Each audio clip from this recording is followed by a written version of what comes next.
Our next speaker, Travis Walton, truly needs no introduction in the field of ufology. But to give a little bit of background to his story and to his experience, and to shed a little bit of light on what he will be talking about, we're going to play a short video for you all to watch, and then we will welcome to the stage Travis Walton.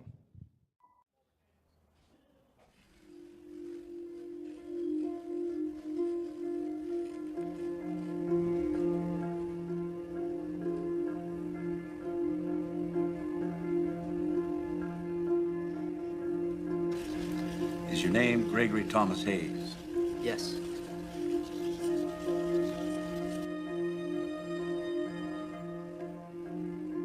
Did you see an object hovering above the clearing? Yes. Was it saucer-shaped? Sort of.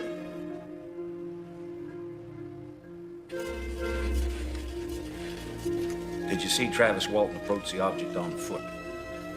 Yeah, I did.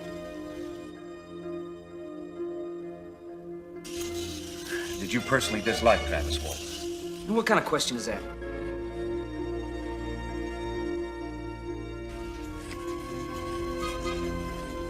Did you or any of your crew murder Travis Walton?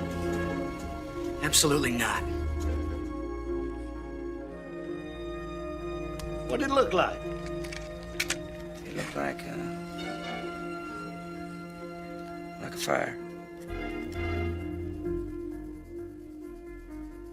You expect me to believe that a flying saucer came down and took your friend away? Why the heck aren't you speaking up for us? Why let this man talk to us like this? They took him.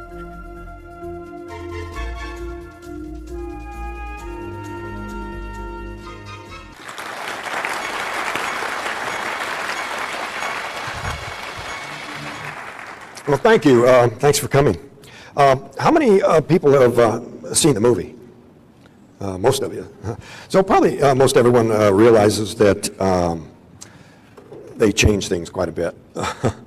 But I'm working on getting a remake of the movie with the hope to, tell it more the way it really happened. So toward that end, anybody that would like to write me a little email at my website, traviswalton.com, and say, in a short statement that they would like to see a remake, I'll put all these comments together with, hundreds that I've already received and bind them up together and take them to a producer and to emphasize the point that we'd like to have a more accurate telling. But there were things that were fictionalized and condensed and simplified in the movie, and to a certain extent that's understandable because it's a very visual medium, and even though in my book I go into all kinds of detail about exactly what happened, you can't have talking heads and you basically can't tell, you have to show. So they dramatize things that you would have to take a great deal of time to explain verbally, it's just a much better way to do it. For example, in the movie, there's a scene where the actor is held down with this membrane over his face and he's struggling to breathe through this. And although that didn't happen, it does a much better job of conveying to the audience the reason that I was experiencing so much panic, because nothing will generate more panic in you than not being able to breathe.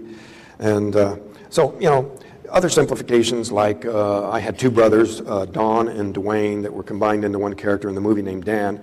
It's not accurate, it's not documentary, and it's not really intended to be. So those kinds of things are, acceptable. And in a future movie, there might be those sorts of things going on. But basically what I'm really pushing for is to kind of pass on to people the kind of evolving awareness that I've had about what it really all meant in my own personal opinion and analysis. Right after it happened, I was so traumatized that, I was, only too willing to accept Hollywood's take on it as being, kind of a horrific, very negative experience, which it was. But in hindsight, perhaps not deliberately on their part. Anyway, it was just an ordinary work day, and I'm advancing this here, and it's not advancing. So anyway, if we could advance the slides. It's not working. I can do without them if it's not going to work.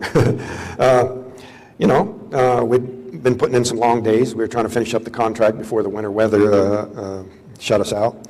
And there we go. And so we worked till almost dark. And a lot of people aren't aware that in Arizona we got quite a bit of forest, the largest ponderosa pine forest in the world. And so, we drove, maybe half an hour east or west from Snowflake to Heber, and then up into the mountains near the rim for the job. One of the highest points in Arizona, a lot of forest. You could, see San Francisco peaks, which clear over 100 miles from there.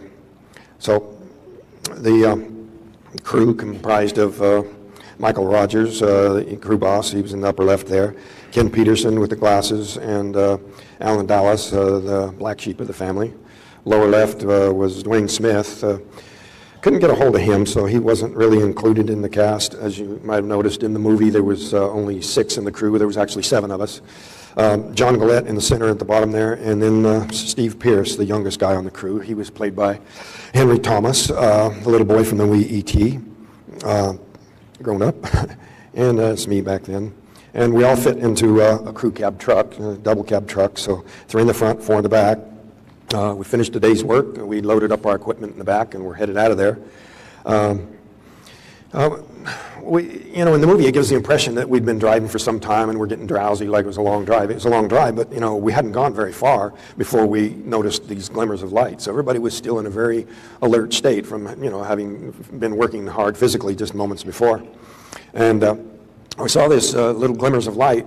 And of course, out in the woods, it's a very remote area. That's something out of the ordinary, but not at first real alarming. It was just kind of a curiosity at first, and then, the more it wasn't adding up.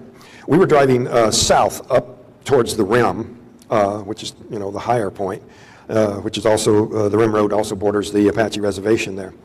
And the road was paralleling the back of this ridge, but it was kind of down off of the left side of the ridge. So the peak of the ridge was to our right. And as we were driving along, these little glimmers of light, I at first thought it was probably deer hunters. But then I realized that the source of the light was coming from higher than where the crest of the ridge would have been, in other words, above ground level. So that didn't add up.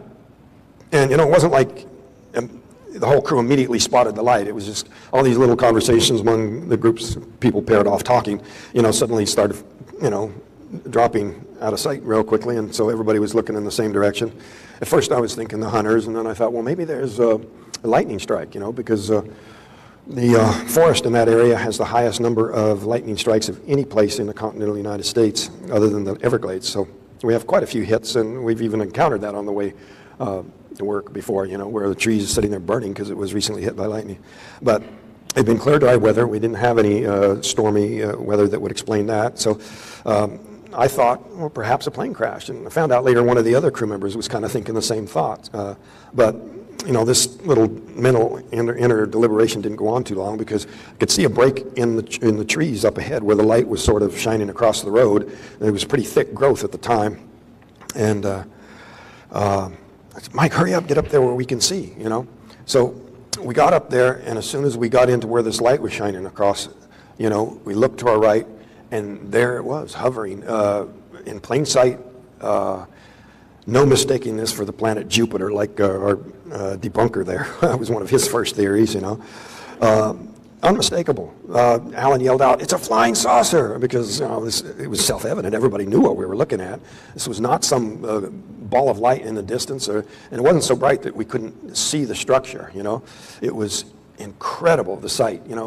John was saying here. He spoke with me recently. He was one of the crew members sitting in the back there. He was saying that to him, it was like some fantastic sports car. It was smooth as glass. It was metallic in parts of it, and parts of it were glowing, but not so brightly you couldn't see the whole thing. And I had the impression that it was just going to be gone real quickly, and that was what I was thinking when I threw open the door and started towards it. Alan Dallas was said in an interview way back that it looked to him like I was being controlled, like I was in some kind of trance. And Steve says the same thing, but as far as my own perceptions are concerned, to me, I felt like I was completely under my own control. I was just really curious and thinking that, the closer I could get to it before it got away, the more I might learn, just see it up close. There was a little bit of me kind of showing off for the crew, but, mainly I was just awestruck, looking up at this thing. It just had the most awe-inspiring, the power of it, The crew said that they could feel the vibration in the truck, but the closer I got, the more scared I became and the more agitated the crew became, and they started yelling at me to get back in the truck. But I came to a point where there was a pile of logging debris, and I couldn't really get that much closer, so I was looking up at it at about like a 45-degree angle. And I stopped just short of the pile, and they were really screaming and swearing at me to get back in the truck. And so, I turned to look at them, and it suddenly got louder, and it started to move and rise up. And I was startled by that, so I jumped for cover. And the closest thing was this pile of logging debris. I got down behind a log that was sticking out there, and I was in a crouch there, and I was thinking, I'm going to jump up and sprint back to the truck. And they were really, getting pretty intense with saying, let's go, get out of there. And so I didn't really need to be told. I was thinking right then that I'd got myself in a real fix here, and I was kind of torn between staying hidden behind the log and just getting back in the truck and getting away from there. But I decided to sprint back, and when I raised up, as soon as I stood fully up, I just felt this numbing shock go through me. Dwayne Smith, one of the guys on the crew, he later became an electrician. To him, he said it sounded like electricity. But in the police file, one of the men was quoted in the report as saying that it looked like a long blue flame, and the others described it as looking like a beam. But it was extremely powerful, they said, and they said the most incredibly bright thing they'd seen in their life. It lit up the night brighter than day, and they said it was like I stepped on a landmine. Like it just threw me back through the air. And they were talking amongst themselves. They said about how screaming back and forth. It killed him. He's dead. Because the way my body went flying through the air. I initially described it as being like 10 feet, but Steve come back around here recently, the youngest guy on the crew, and he's insisting, no, it's more like 20 feet. But however it was, my body flew through the air, and the way I landed limp and wasn't protecting myself from the fall, that they just assumed, they just knew I was dead. He's dead. It killed him, just like they said in the movie. So it's entirely understandable that they would take off like that. Steve, he's always reluctant to admit that he was scared, or he's trying to say that Mike took off and he wasn't one of the ones yelling, "Get us out of here!" But I'll go with the description of the majority that everybody screamed, "Get us out of here!" And of course Mike was responsible for the safety of the whole crew. They just seen somebody get killed, so I don't find fault with them that they didn't risk their own lives to save a dead body. So they took off and they nearly wrecked the truck, driving through the woods, just running over trees and whatnot. And they described, being fearful that they were being chased and in a real panic. And they finally, once they couldn't see the craft behind them anymore, and I wasn't following them, they jumped out and were yelling at each other about what to do. And they saw some deer hunters they were almost to the rim road. And they saw them passing by, and they had this idea, well, it's not safe to go back. We're unarmed, but, we could get some guns from these hunters. And because they already realized at that point they were going to have to go back. But so they went and tried to catch the deer hunters, and then they couldn't do it.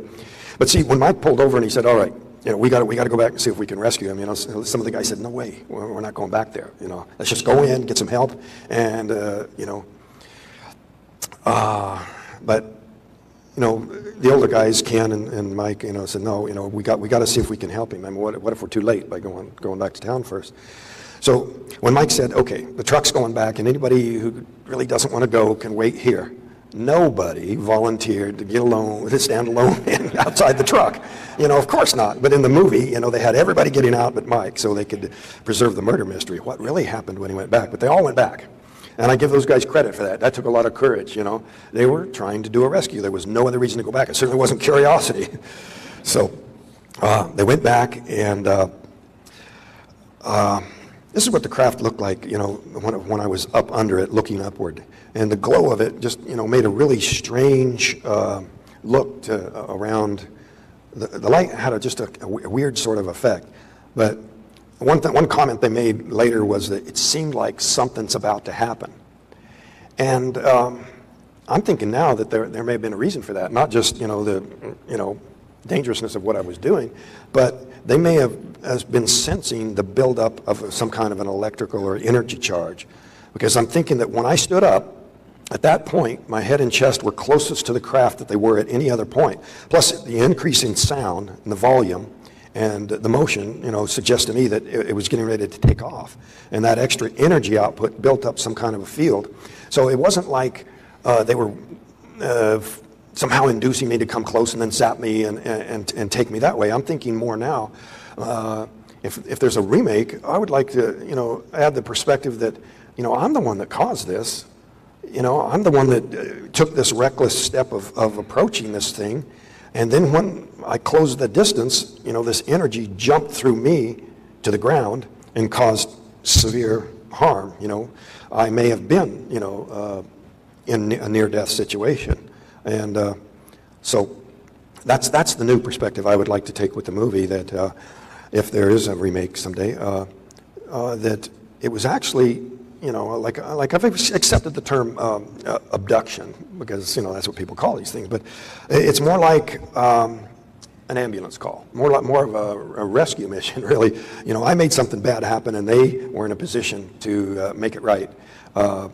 If they'd left me laying there, perhaps in cardiac arrest, the best case scenario for the crew would be to pick me up and take me to Payson Hospital or the Shola Hospital, which would have been over an hour and way too late. You know, if a person's in cardiac arrest, you've got 4 to 6 minutes before brain death begins. And so that's probably the reason I'm thinking now that I was returned. I mean, taken. And the fact that I was returned at all, again, suggests, you know, a less than malevolent motive on their part. I wasn't just dropped back in the woods where it happened, which I would have froze to death before I could get help. I was put back near town where I could get help. And Heber is not where I live, but it was the town nearest where it happened. And also, Heber is down in a canyon, the deep canyon, and there's some steep-sided rock walls out of there. So they were able to descend and deposit me on the edge of town where I could see, you know, to go to where to go to get help. And yet they would not be visible from a distance at all. Whereas if I had been taken to Snowflake, which is in a big wide valley, if they had lowered and come down there, they would have been seen by hundreds of people, you know.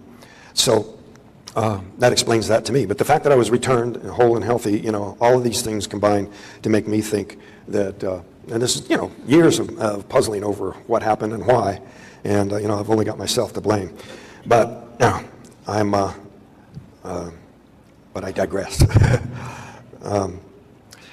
The movie, you know, really missed an opportunity. You know how Hollywood loves special effects. When they showed the beam coming on, it looks more like of a spotlight, and it just sort of picks the actor up and tosses him back. But what the crew described was much more violent than that. A great opportunity for some special effects when the more accurate version is ever made. And so the crew proceeded into town. They called the law enforcement. And when the sheriff and his men interviewed the men, they could tell something really terrible had happened. You know, when the crew had gone back to see if they could rescue me, they were unable to find me. They did see the craft leaving, and they described all this to the sheriff. You know, at one point, Mike, you know, fell to his knees and was crying. And he's not ashamed to admit that, you know. I'm not ashamed to admit how totally terrified I was. And Steve Pierce was still crying when they made it to the sheriff. So the sheriff and his men knew that something really terrible had happened, but they immediately became suspicious that there had been a fight and that I had been murdered, and so that they had just made up this cover story and to explain for why I wasn't ever going to be seen again. But Steve has always been very, very upset that I reported that he was still crying when they went to the sheriff. And he was only 17, you know, and it's no reflection on him or how tough he is or anything, but he's really had issues with that. He's, you know, to the point of denying that it happened. Right after my first book came out, he came over to my house, he wanted to fight about it. And so to this day, he tries to minimize how frightened he was. He denies that, you know, he was yelling for the boss to take off, and now he's trying to deny that he was crying. But I'll take the sheriff's men's word for it, and the rest of the crew, that, you know, they were in a very traumatized state. But the sheriff and his men suspected him of murder, and this pressure on the men continued throughout the search. Now, in the movie, they didn't go back that night, but in reality, half the crew did go back with the sheriff and his men. And so that, again, I give those guys credit for doing that, because, you know, they didn't know what they were up against and what they might run into. And, you know, the fact that the sheriff's men were armed was not that much help, you know. This was a very powerful thing. And so they went back and were unable to find anything that night. But there was a massive manhunt. You know, the sheriff organized a search, over 50 men on horseback, on foot, four-wheel drives. They had airplanes crisscrossing the area, helicopters, tracking dogs. You know, it was pretty extensive, and they were unable to find anything. The tracking dogs were unable to find any scent outside the clearing. You know, it just went from the edge of the road where I got out of the truck up to, you know, where I fell. And so, you know, some of the horses, they said, had behaved very strangely and bolted. So there was a lot of pressure in the community to try to explain it away. And so, you know, I think a lot of the locals were only too eager to believe that, yeah, well, this is murder or something else, you know, some kind of hallucination. So a lot of those stories were floating around, and the men were dealing with a lot of skepticism and the constant accusation that they had killed me. During the search, John Gillette was saying that the sheriff sent a deputy with each of the crewmen who just continually pushed at him all day. Come on, tell us what really happened. Who did this? You know, they were kind of pointing the finger at Alan Dallas. He was the black sheep of the crew. Had trouble with the law in the past, and so, you know, they were thinking that, you know, and I'd also had, you know, kind of a little mock fight with Alan. You know, I mean, we'd had a little dispute, and you know, but, you know, Alan was kind of a hothead. He'd come to blows with probably everybody on the crew, or nearly so, you know, and so he was kind of the prime suspect. And so when the sheriff brought in the state police lie detector expert, Alan was the one that was graded as inconclusive. But I got a hold of one of the reports from the police file years later, and in it said that Alan had basically told the truth. Now, with a polygraph test, you don't just go through the questions one time. They go through the exact same questions in the same order 3 or 4 times, so that if there's any kind of a reaction in there somewhere, they can exclude that as being some sort of a random thought passing through your head or something like that. If they get the same kind of intense reaction on all 3 or 4 points, that is significant that you're reacting to that one question. Well, he only went through the questions twice before he got in an argument with the examiner and cussed him out and stomped out. So that was the reason he was given an inconclusive, but why the police were basically given the conclusion privately that he'd told the truth. But all that was resolved by Alan being retested by the same examiner years later with better equipment, more modern methods, and the examiner, of course, having much more experience. And Alan and Mike passed again with flying colors, and I took a test from him. You know, at the time that the crew passed the lie detector test, the president of the American Polygraph Association said that the odds were over 1,000,000 to 1 that there could be that many tests on a single issue and there being any kind of an error. Because, you know, everybody knows polygraphs isn't 100%, but when you have that many people, 6 people on a single issue, the odds were 1,000,000 to 1.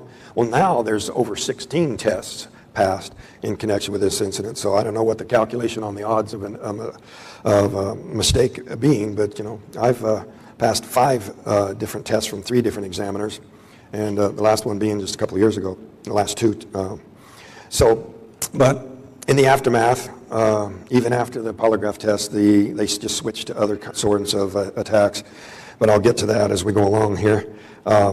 After I was hit, I regained consciousness pretty slowly. I was in and out for a while. And I didn't know where I was at first. I was disoriented, in a lot of pain, and I didn't know where I was. I thought, and then I remembered approaching the object, and I thought, well, you know, the crew probably, you know, I was hurt, and they took me in to get medical attention. I thought I was in some kind of a hospital. I was on some kind of an operating table or raised gurney. There was a light above me, and but because of the pain and the difficulty in breathing that I was having, I didn't want to move too much. I had this thing over my chest, and I didn't want to make it worse, and it did hurt more to move. So I was trying to hold still, but I could hear the sounds of movement around me. And my vision was really blurry, and it was even double vision for a while. But I came to, got a little more clear as time went on. Like I said, in and out of consciousness. It's kind of like the pain itself would knock me out, but also the struggling to breathe. And one dispute that I got in with our chief debunker was he made this $1,000 bet that I had said I had been bleeding heavily, although there was no evidence of blood on my clothing. I said I was breathing heavily. And so he didn't pay off on the $1,000 bet like he did Stan Friedman. He made a bet and had to pay up. But anyway, that was the key source of my panic, is not being able to breathe. Because when I could finally focus my eyes and I saw these creatures standing over me, I knew I was in no hospital. And so I just was instantly totally hysterical. And of course, this shot of adrenaline just gave me extra strength. And I rolled away from them, and this device that they had across my chest fell off. And I staggered back, and they were like coming around towards me immediately, which added to the panic. It's dimly lit. I'm struggling to breathe. It's claustrophobic, low ceiling, very small.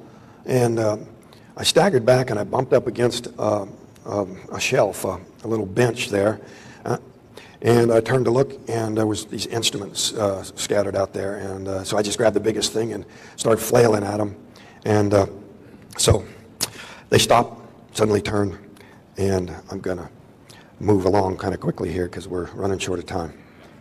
Okay, thank you. And so I went looking for a way out and came to a room where there was some apparently doors, which I tried to open, operating some controls on the chair there. And that's when this human-looking being came in and led me out of there, and which I at first mistook to be just some kind of a rescue, where they were taking me, out of this craft to another part of this larger building or larger craft, to where, I thought I was finally away from these creatures. But then, they wouldn't answer me, and so I really started to resist, and they put me down on this table, and I started to really fight. My panic gave me a little strength. I was able to pull one hand free and get it under the edge of this mask they put over my face.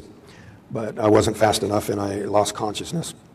And next thing I know, I woke up outside of the town nearest where this happened.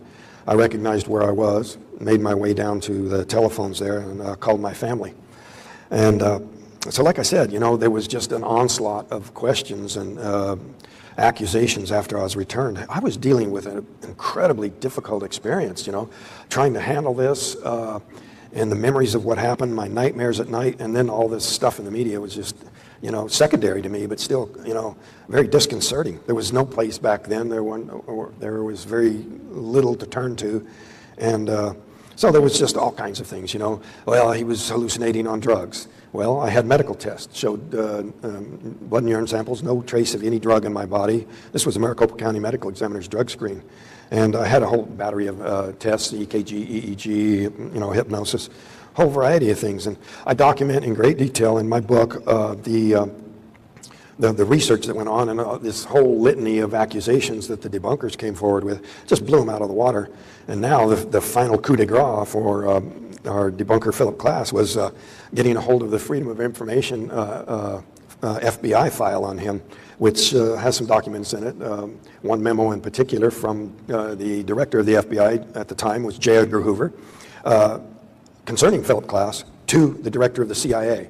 And the decision in the file was to retain it in RUC status, remains under consideration, which is a common way for the CIA to recruit their little propagandists or helpers around the world, is to get something on them for leverage. So they had the opportunity to prosecute him for revealing classified information in connection with his job at the magazine Aviation Week in Space Technology, and use that as leverage to get him to do their bidding. They can steer him, but he already had the motivation. It was his own hobby to start with. He was just not on very good terms with the FBI at all. They thought very poorly of him. I've got documents they're describing their opinion of him as not being of sound mind and how they needed to be careful with future dealings with him. But so much of the proof and evidence that has come out over the years, meticulously, like I said, documented that in here, because for the record, I have not been shy about going to every single accusation they made and detailing how it was, totally not feasible or disproven in a variety of ways.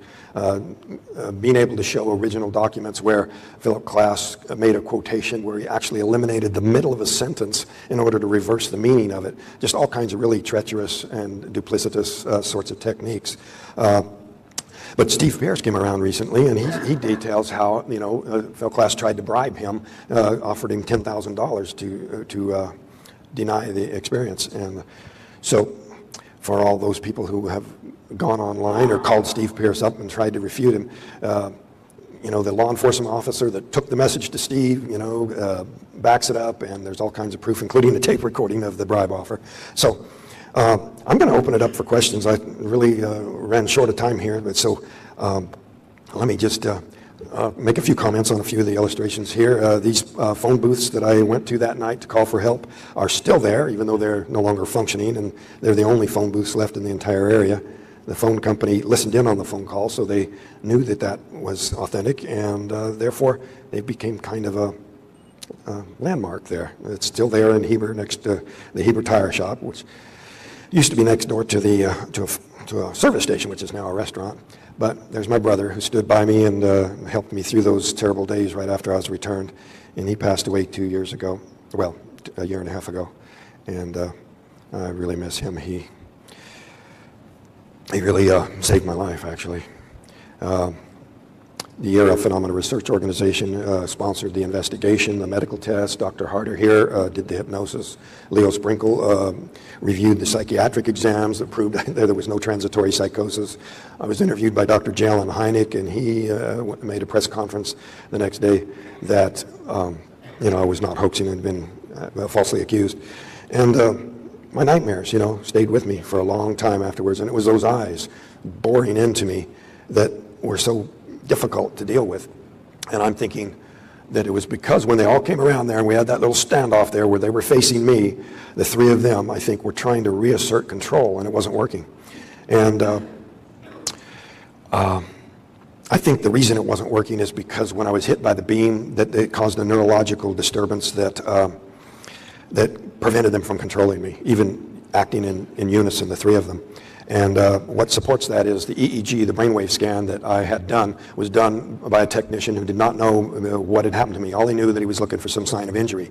And there was a kind of an unusual pattern there that I'm going to look into as far as how that would be interpreted today and if that pattern still exists. But there's some things I'm not going to get to. We talked about the accelerated growth in the past of the trees right near where the craft came down. And in this recent fiasco of a documentary that National Geographic did, we were supposed to look into that further, and there was some really good evidence gathered at that time that they just basically didn't use because they were too busy being silly. So we actually uncovered some new stuff there that I'll have to update in the future, but amazing stuff. And here's a copy of the memo on FBI memos, and interesting stuff, but I'm going to go ahead and take questions. Okay. Superb summary of the details. I have one question. I thought I remembered something about your growth of beard after you came down. Could you refresh my memory on that? Well, when I very first saw my brother, I was under the impression that this was still the same night, And as soon as my brother realized that, he said, "Travis, feel your face. You've been gone for 5 days," which was quite a shock. But I had a 5-day growth of beard. So a lot of people were trying to explain that I could only recall such a short period because they thought there was some kind of a speed of light time contraction sort of thing. But the fact that the date on my watch had changed and that I had a 5-day growth of beard kind of undermines that idea.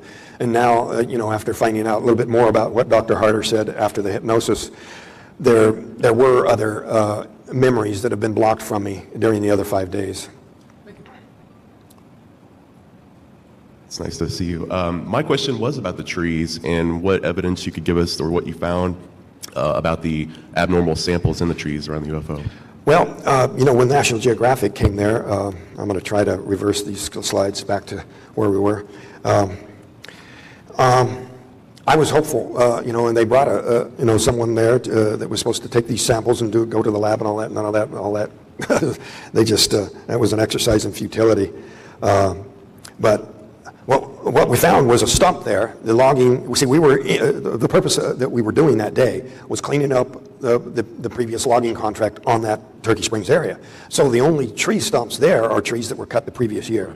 And what this stump that we found out there with National Geographic, this was all filmed but not used, was a tree that was 200 years old and gave a benchmark for the kind of stability of growth rates for 200 years. And there was minimal variation in those growth rates. So, for the skeptics that wanted to say the reason there was accelerated growth and we had this rapid growth, it was just some kind of a weather fluke or something, that's not borne out by this tree ring thing that shows this stable growth pattern on that ridgetop at that exact location, which proves that these accelerated growth, 36 times the previous growth, fiber growth, was something quite anomalous. So. Cool. Well, good luck to you. I hope you get to do the movie again. Yeah, thank you.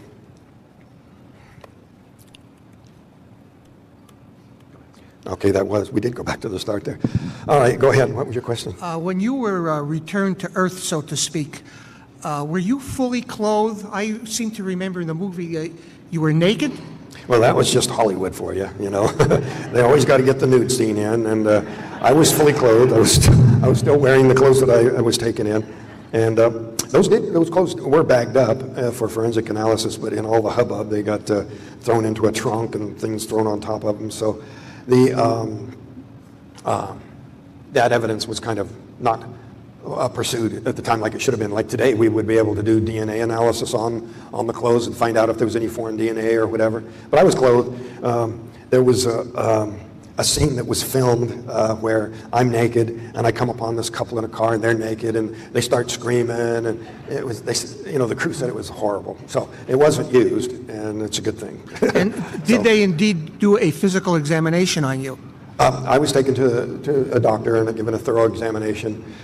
Excuse me, I mean the creatures. Oh, well, I regained consciousness in the middle of whatever was going on. There was all these instruments out there. A lot of people call this a medical exam. But in light of my more recent interpretation that they were trying to revive me, I would go more along the lines that they were trying to repair the damage that had happened to me when the beam hit, rather than, tinkering with me like dissecting a frog or something. Okay, thank you very much. Okay. Have other wonderful talk, really great. I was totally impressed by this. One of the questions I have is: has anyone else in your family had unusual experiences, and have you had other either subsequent or prior experiences? Well, as common as this phenomenon is, it's not surprising that my brother had a sighting 8 or 10 years before, a daylight sighting. So, it's not that unusual. They say, 1 in 7 people. That's what it was back then. I think National Geographic did a survey recently where the percentage of people that have had a sighting is really far higher than that. So, the idea that you'd have close friends or relatives who also had sightings is going to be more the norm than some kind of... See, back in the day, people would say, well, that's a suspicious coincidence. If you've had more than one sighting, you're called a repeater in those days, and that was not credible. But now it's turned around the other way to where people wonder why I haven't had more. But anyway. How about other paranormal or psychic experiences in the family? Or? Well,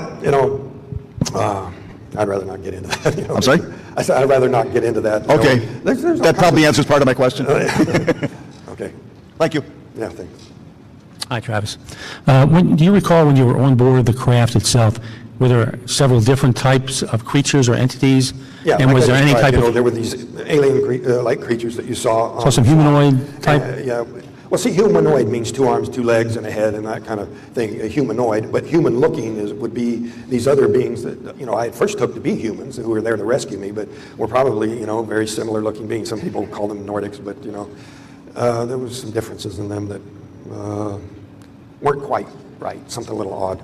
Do you recall any type of communication between you? It was one-way communication. Me screaming like a maniac, and them not answering anything. Thank you. Yeah. It's going to be the last one, Travis. Hi there, Travis. I've seen the beings that you've encountered, like, predicted a couple different ways, shown a couple different ways. I was wondering if you were familiar with the Lloyd Pye Star Child skull, and if this has any... I've heard about that, and you know what? I've been remarking recently that there's been a pronounced tendency for investigators to lump all the creatures that have large eyes, bald heads, smaller creatures, whatever, into one category they call the grays.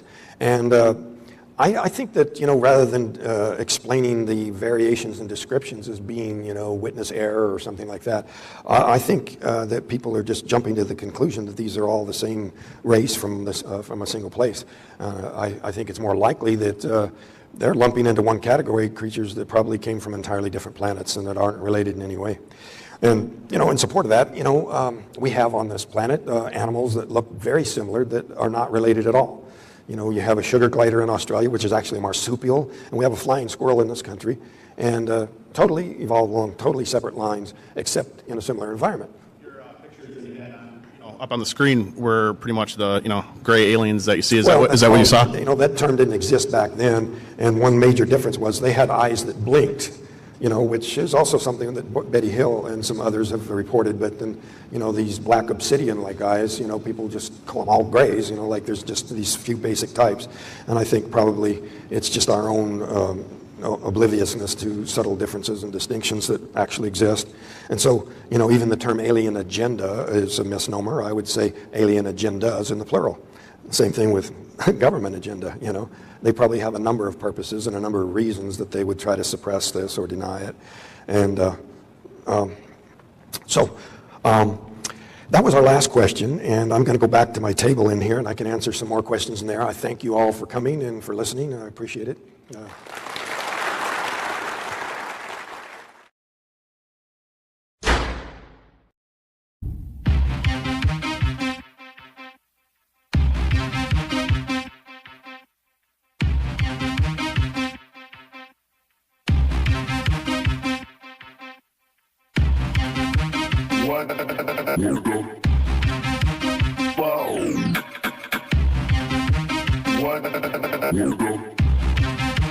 What the fuck?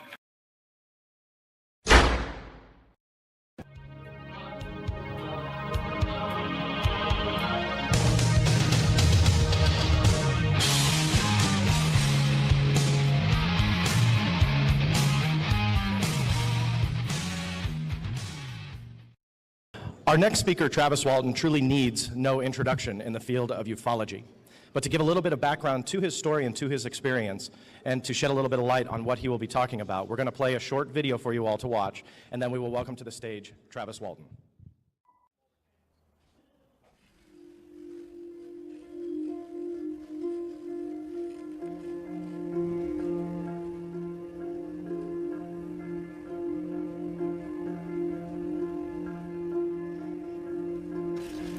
Is your name Gregory Thomas Hayes? Yes.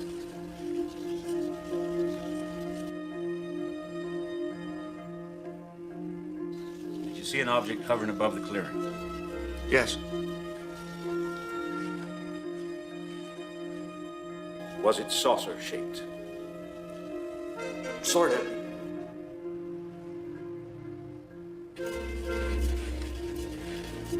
Did you see Travis Walton approach the object on foot? Yeah, I did. Did you personally dislike Travis Walton? What kind of question is that?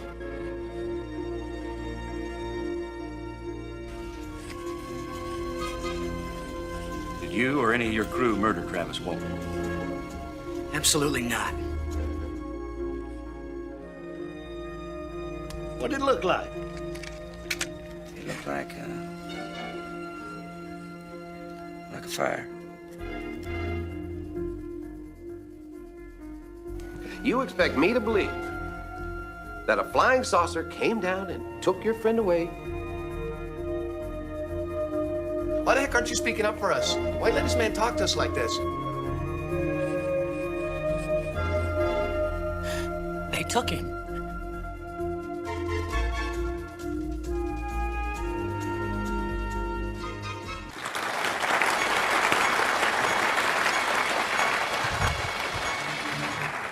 Well, thank you.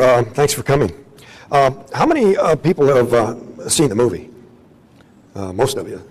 So probably most everyone realizes that they changed things quite a bit.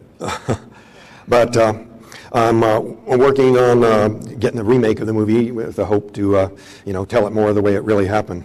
So toward that end, anybody that would like to write me a little email at my website, traviswalton.com, and say, in a short statement that they would like to see a remake, I'll put all these comments together with, hundreds that I've already received and bind them up together and take them to a producer and to emphasize the point that we'd like to have a more accurate telling. But there were things that were fictionalized and condensed and simplified in the movie, and to a certain extent that's understandable because it's a very visual medium, and even though in my book I go into all kinds of detail about exactly what happened, you can't have talking heads and you basically can't tell, you have to show. So they dramatize things that you would have to take a great deal of time to explain verbally, it's just a much better way to do it. For example, in the movie, there's a scene where the actor is held down with this membrane over his face and he's struggling to breathe through this. And although that didn't happen, it does a much better job of conveying to the audience the reason that I was experiencing so much panic. Because nothing will generate more panic in you than not being able to breathe.